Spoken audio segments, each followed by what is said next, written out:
කාලයකට පස්සේ අද මම අරන් ඉන්නේ අපේ රිලාන් පවුලට එකතු වෙච්ච අලුත්ම සමාජිකයා රිලාන් R200 TT වෙල්ඩින් මැෂින්. අපි යන බොක්සින් එකට අරන් බලමු මැෂින් එක මොන වගේද කියලා.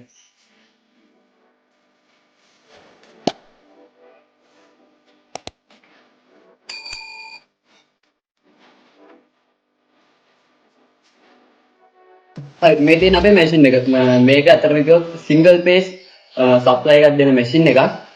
මේකෙන් අපිට 12 10 වෙල්ඩින් කූරු පහසුවෙන්ම වෙල්ඩින් කරගන්න පුළුවන් කිසිම ප්‍රශ්නයක් නැතුව.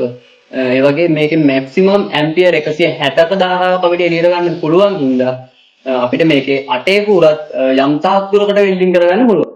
අනිත් මැෂින් වලට සාපේක්ෂව මේක අපිට හම්බෙලා තියෙන ඩිජිටල් ඩිස්ප්ලේ එකක්. අපි බලමු මේ ඩිස්ප්ලේ එක අපිට හම්බෙලා තියෙන ඔප්ෂන් මොනවද කියලා.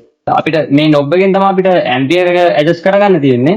ඔයාලට පේනවා ඇති මෙහෙම අපි ඇම්පියර් එක ඇඩ්ජස්ට් කරගෙන යද්දී ඇම්පියර් එක වැඩි කරගෙන යද්දී ඔයාලට පේනවා ඇති දැන් ඇම්පියර් 79 තියෙන්නේ. එතකොට පාවිච්චි කරන්න ඕනේ ඉලෙක්ට්‍රෝඩ් එක 2.5 ඉලෙක්ට්‍රෝඩ් එක කියලා මැෂින් එකෙන්ම ඉන්ඩිකේට් කරනවා. ඒ වගේම තවත් වැඩි කරගෙන යද්දී දැන් ඇම්පියර් 119 දැන් මේ වගේ රේන්ජ් එකකදී වෙල්ඩින් කරගන්න ඕන මේ 3.2 ඒ කියන්නේ නැත්තම් 10 වෙල්ඩින් රොඩ් එකෙන් කියලා මැෂින් එකෙම ඉන්ඩිකේට් කරනවා.